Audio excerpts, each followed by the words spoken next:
ಸರ್ಕಾರಿ ಶಾಲೆಗಾಗಿ ಬಸ್ ಬಿಡುವಂತೆ ವಿದ್ಯಾರ್ಥಿಗಳಿಂದ ಮುಂಡರ್ಗಿ ಬಸ್ ನಿಲ್ದಾಣದಲ್ಲಿ ಸರ್ಕಾರಿ ವಿದ್ಯಾರ್ಥಿಗಳಿಂದ ಧರಣಿ ನಡೆದಿದೆ.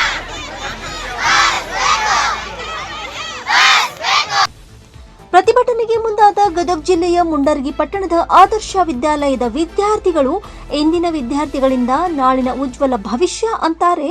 ಆದರೆ ಅವರಿಗಾಗಿ ಬಸ್ ಬಿಡದಿದ್ದಕ್ಕೆ ಇಲ್ಲಿಯವರೆಗೂ 2 ವಿದ್ಯಾರ್ಥಿಗಳ ಸಾವಾಗಿದ್ದು ಸರ್ಕಾರ ಕಣ್ಣು ಮುಚ್ಚಿ ಕುಳಿತಿದೆಯಾ ಅಂತ ವಿದ್ಯಾರ್ಥಿಗಳು ಆಕ್ರೋಶ ವ್ಯಕ್ತಪಡಿಸಿದ್ದಾರೆ.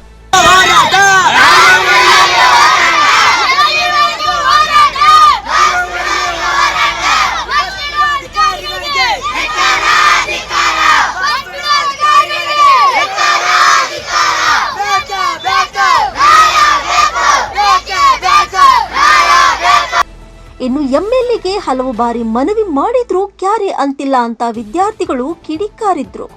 ಶಾಶ್ವತವಾಗಿ ಬಸ್ ಬಿಡುವವರೆಗೂ ಪ್ರತಿಭಟನೆ ಬಿಡುವುದಿಲ್ಲ ಅಂತ 100 ವಿದ್ಯಾರ್ಥಿಗಳಿಂದ ಪ್ರತಿಭಟನೆ ನಡೆದಿದೆ. ಸ್ಥಳಕ್ಕೆ ಬರೆದ ಅಧಿಕಾರಿಗಳ ನಡೆಯಿಂದಾಗಿ ಸಿಟ್ಟಿಗೆದ್ದ ವಿದ್ಯಾರ್ಥಿಗಳು ಸ್ಥಳಕ್ಕೆ ಅಧಿಕಾರಿಗಳು ಬಂದು ಬಸ್ ಬಿಡಲೇಬೇಕು ಅಂತ ಪಟ್ಟು ಹಿಡಿಯುವಂತಾಯಿತು.